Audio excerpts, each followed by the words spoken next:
One of the legendary investors of India were Mr. Rakesh Jhunjhunwala, and you were quite close to him as well. What was your last interaction with him, and what do you like? What do you It was recollect? actually last interaction, a very interesting point you should ask. My last interaction with him was he was going to the inaugural flight of the airline that he launched, Akasa. I think it was Bombay, Ahmedabad or something like that. It was due to fly, I think, next morning at 10 o'clock or something. So he called me the night before, August 14th. And he said, Ramesh, I booked 2 seats for you and Ruchi, my wife. I want you to come on the inaugural flight. And unfortunately, we had a family wedding, and that's it. I couldn't go on the flight with him. I think that was the last time I ever talked to him. I think maybe a few days after that, he had passed away. I mean, I tell you what is astonishing is that when you look back at his life, he didn't live long enough, but he lived maybe 30-year career. I think in that period, in my estimation, he's compounded in dollar terms at 40% plus. That's a ridiculous figure done. To compound in dollar terms at 40% plus, it's truly an extraordinary performance.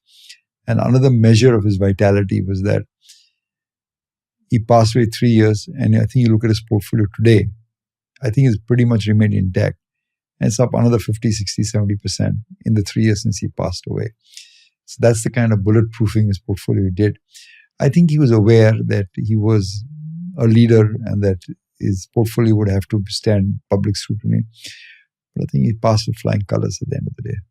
I read somewhere that he taught you about taking high conviction bets, and he taught you about the importance of going all in if you're very positive or bullish about the companies. You may have taught me that, but I don't think I learned it well. I think it's a very difficult thing to do, and I think he didn't suffer from much self-doubt.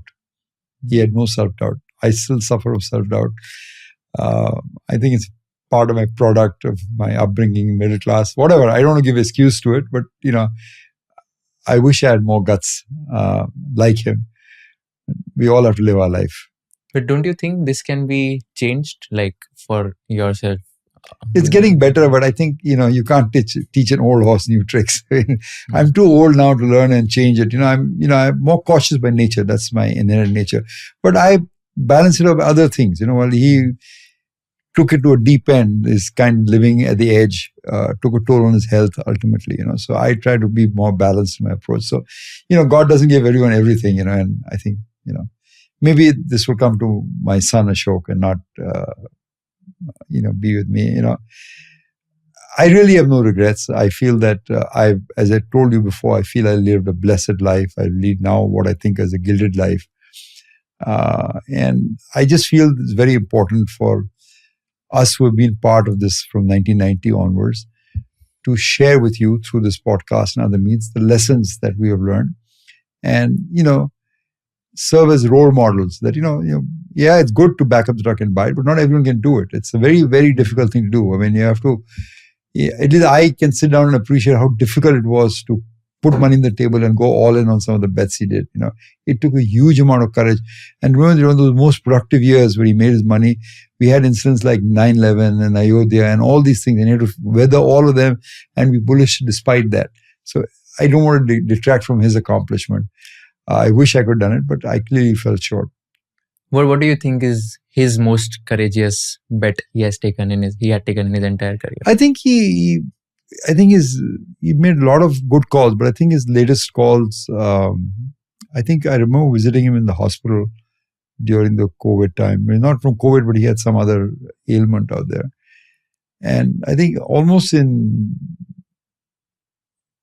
berated, as they call it. He saw me, mentioned me, he says, Ramesh, Hindustan mein sab kabada lagta hai. I mean, this guy is sitting in the ICU and he's talking about the markets. He was that focused on the markets, and he was that clear that this bull market in the middle of COVID had started, and he kind of called it. He said the bull market started in India. We were not understanding it, And he also circumspect enough to say that maybe I won't live to see it, but Ramesh, don't miss it. I mean, that was the message that he gave. So wow. I think I feel really bad that Bhaiya, as we all called him, didn't live to see his children grow up. I don't think there could be any bigger punishment than that. But if you learned something new from this video, do share it with your friends and subscribe to this channel so that we can bring you the best content possible. Also, if you want to watch this entire episode, click on the link in the description box and you can go to Kushal Lodha YouTube channel and watch the entire podcast episode. Thank you so much for watching this and have an amazing day.